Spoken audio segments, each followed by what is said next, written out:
Всем привет! С Новым годом, друзья! В настоящее время вазы из эпоксидной смолы пользуются все большей популярностью у рукодельников. В этом видео я сделала вазу из смолы палитры с цветом года 2022 Pantone Very Perry.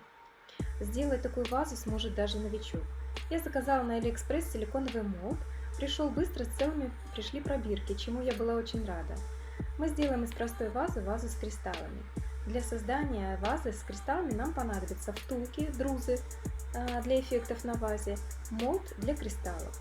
Сначала я прокрашиваю внутрь силиконового молда зеркальным хамелеоновым порошком, из которых у нас получится кристалл. Порошок очень красиво играет на солнце в изделиях из смолы. Также прокрашиваю втулки, друзы этим же зеркальным порошком. Устанавливаю втулки прямо на силиконовые стенки вазы. Силикон к силикону очень хорошо приклеивается. В бумажном стаканчике смешиваю жидкую смолу с отвердителем 2 к 1. Мешаю смолу медленно 4 минуты примерно, чтобы было меньше пузырьков. В работе с эпоксидной смолой не забудьте про маску с угольными фильтрами, перчатки, и откройте окно и наденьте фартук. Работайте безопасно.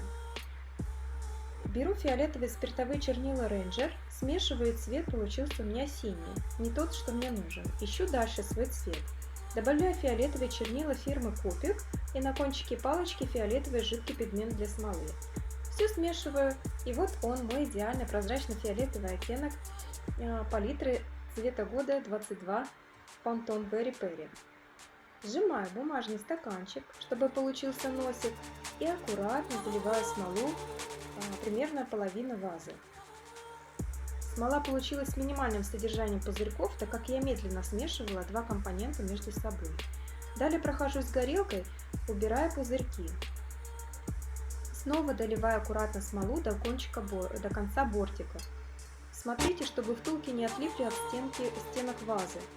Обвернуть их можно на место любой палкой.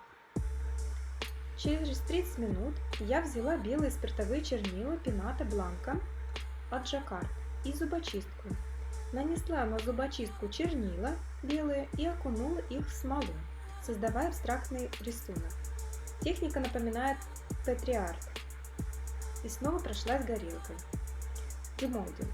Через сутки я вынимаю из силиконовой формы вазу и кристаллы. Убираю втулки, и мне нравится результат. Зеркальный хамелеоновый порошок очень красиво блестит на солнце. Видите? Затем получившиеся кристаллы, которые я заливала в отдельный молд, я разрезаю их на две части, а потом закрепляю смолой к стенкам вазы.